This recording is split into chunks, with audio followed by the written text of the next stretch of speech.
Welcome back to KK Misra's tutorials. SC Verma solution chapter 3 exercises question 44 rest and motion kinematics.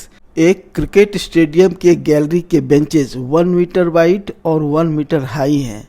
एक batsman ball को ground से 1 metre की height पर 35 metre पर second के speed से और हॉरिजॉन्टल से 53 डिग्री एंगल बनाते हुए एक बड़ा छक्का मारता है।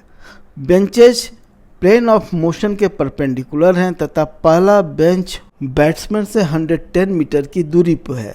तो बताइए कि बॉल किस बेंच को हिट करेगा। आंसर, हम लोग मान लेते हैं कि बॉल nth बेंच को स्ट्राइक करेगा। तो यहाँ बने डायग्राम को देखिए। nth बेंच की ऊंचाई ग्राउंड से n मीटर होगी। चूँकि बॉल को ग्राउंड से 1 मीटर के हाइट पर हिट किया जाता है, तो हम लोग इस पूरे फ्लाइट का अध्ययन ग्राउंड से 1 मीटर एबव लेवल पर करेंगे। ऐसी परिस्थिति में nth बेंच की हाइट इस लेवल से n-1 मीटर की होगी।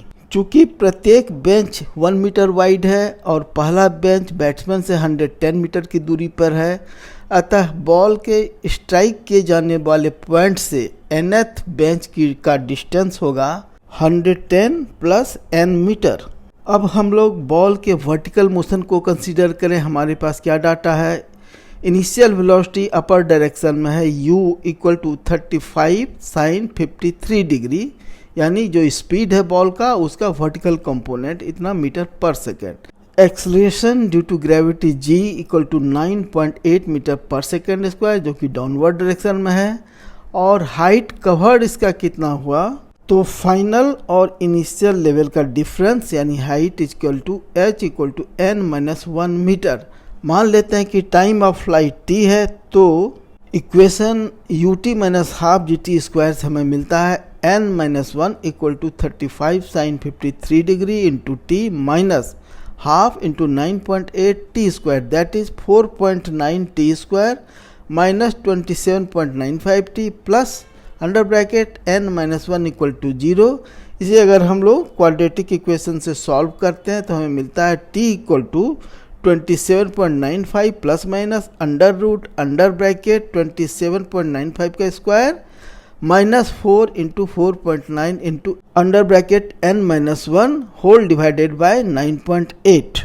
यहाँ हमें टाइम ऑफ फ्लाइट t का 2 वैल्यू मिल रहा है, तो हमें यह जानना चाहिए कि बॉल इस हाइट पर 2 बार रहेगा। पहला जब यह असेंड कर रहा है यानी जब ऊपर जा रहा है, और दूसरा जब यह बेंच को nth बेंच को स्ट्राइक कर रहा है। तो चूंकि हमें nth बेंच पर जब बॉल फॉल कर रहा है उस समय का टाइम लेना है, तो हमें बड़ा वाला टाइम लेना होगा। अतः हम लोग पॉजिटिव वैल्यू को कंसिडर करेंगे। t का पॉजिटिव वैल्यू कंसीडर करते हुए दोनों टर्म को 9.8 से जब हम लोग डिवाइड करते हैं तो हमें पाते हैं कि t equal to 27.95 divided by 9.8 plus under root under bracket 781.33 minus 19.6 under bracket n-1 divided by 9.8 equal to 2.85 plus under root 8.13 minus 0.204 under bracket n-1। इसे हम लोग a मान लेते हैं। वर्टिकल मोशन को कंसीडर करने के बाद अब हम लोग हॉरिजॉन्टल मोशन को कंसीडर करते हैं। हम लोग जानते हैं कि हॉरिजॉन्टल डायरेक्शन में कोई भी फोर्स नहीं है, कोई एक्सलेरेशन नहीं है, अतः बॉल अपने horizontal component of the speed से यूनिफॉर्म स्पीड से ट्रेवल करेगी। तो यानी हॉरिजॉन्टल डायरेक्शन में यूनिफॉर्म वेलोसिटी होगा इसका 35 cos 53 degree metre per second. चूँकि टाइम ऑफ फ्लाइट t लिए हैं हम लोगों ने, तो horizontal distance covered by the ball हो जाएगा equal to speed into time, that is equal to 35 cos 53 degree into t। लेकिन यह हमारा होगा कितना, जैसा कि हम लोग देख रहे हैं डायग्राम से 110 प्लस n।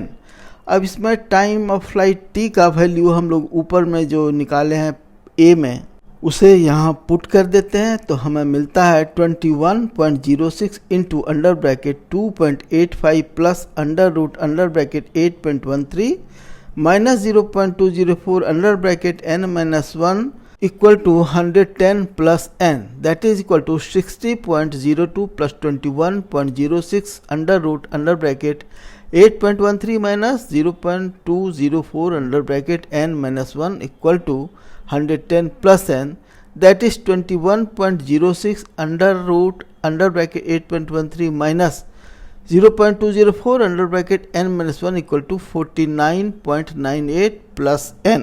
यहाँ हम लोगों ने अंडर रूट वाले टर्म को एक साइड में रखा है और बाकी को राइट हैंड साइड में रखा है। इसे सॉल्व करने के लिए सबसे पहले हम लोग अंडर रूट को हटाएंगे, जिसके लिए दोनों ही साइड को हम लोग स्क्वायर करेंगे। तो क्या पाते हैं कि 443.52 into under bracket 8.13 minus 0.204 under bracket n minus 1 equal to 2498 plus 99.96 n plus n square, that is n square equal to 99.96 n plus 90.48 n plus 2498 minus 3605.8 minus 90.48 equal to 0। यहाँ हम लोगों ने सारे ही टर्म्स को एक साइड में रखा है जिधर की प्लस n स्क्वायर है। इसे सिंप्लीफाई करने पर हमें एक क्वाड्रेटिक इक्वेशन मिलता है जो कि है n square plus 190.44 n minus 1198.28 equal to 0।